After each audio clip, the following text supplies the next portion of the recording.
সমুদ্রের ঢেউ ছুঁয়ে শুরু, আর শেষটা পৃথিবীর সর্বোচ্চ শিখরে। এ যেন বাস্তব জীবনের এক রূপকথা। ১৩০০ কিলোমিটার হাঁটার পথে হাজারো চ্যালেঞ্জকে সঙ্গী করে বাংলাদেশি পর্বতারোহী ইকরামুল হক শাকিল গড়লেন এক অনন্য ইতিহাস। C2 সামিট অভিযানে পায়ে হেঁটে সমুদ্রপৃষ্ঠ থেকে মাউন্ট এভারেস্ট জয় করে তিনি এখন গর্বিতভাবে বিশ্ব রেকর্ডের মালিক। সপ্তম বাংলাদেশি হিসেবে এভারেস্ট জয়ের বিরল কৃতিত্ব অর্জন করলেও শাকিলের যাত্রাটা আলাদা এবং অনন্য। এই প্রথমবারের মতো কোনো বাংলাদেশি পর্বতারোহী সমুদ্রসীমা থেকে হেঁটে উঠে এসেছেন পৃথিবীর সর্বোচ্চ চূড়ায়। শুধু জয় নয়, সে সঙ্গে যুক্ত হয়েছে দ্রুততম সময়ে এই দুরূহ পথ পাড়ি দেওয়ার অনন্য কীর্তি। বাংলাদেশ, ভারত, নেপাল এই ৩ দেশ পেরিয়ে ৯০ দিনের আক্রান্ত পদযাত্রা শেষে শাকিল জয় করেছেন ২৯,০৩১ ফুট উচ্চতার এভারেস্ট। সোমবার বিএমটিসির পক্ষ থেকে সদস্য সাদিয়া সুলতানা শম্পা বিষয়টি নিশ্চিত করেছেন। পর্বতারোহণের এই পথ শুধু কীর্তি গড়ার নয়, বরং ছিল একটি মিশনও।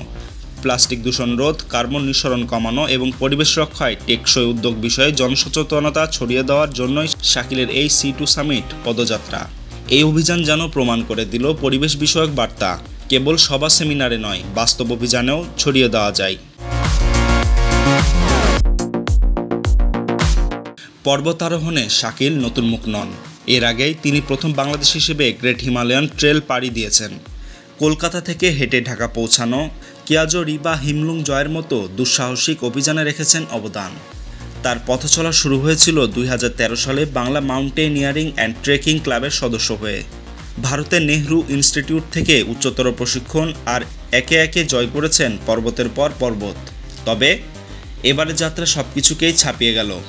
বর্তমান শাকিল এভারেস্টের ক্যাম্প ৪-এ অবস্থান করছেন। যোগাযোগ ব্যবস্থা দুর্বল হওয়ায় আরও বিস্তারিত তথ্য আসেনি। তবে শাকিলের নিরাপদে বেস ক্যাম্পে ফেরাই এখন সবচেয়ে বড় চাওয়া। মুসা ইব্রাহিম, M.A. মুহিত, নিশাত মজুমদার, ওয়াসফিয়া নাজরিন, খালেদ হোসেন ও বাবুর আলী, যারা এভারেস্ট জয় করে দেশের নাম ছড়িয়েছেন বিশ্ব দরবারে, এবার তাদের তালিকায় যুক্ত হলো আরেকটির নাম, ইকরামুল হক শাকিল। শাকিলের এই পদযাত্রা শুধু একজন মানুষের সাফল্য নয়, বরং এক জাতির এগিয়ে চলার গল্প। সাহস, সংকল্প আর স্বপ্নের সম্মিলনে লেখা এক অনন্য ইতিহাস। Desk report, Padma Times.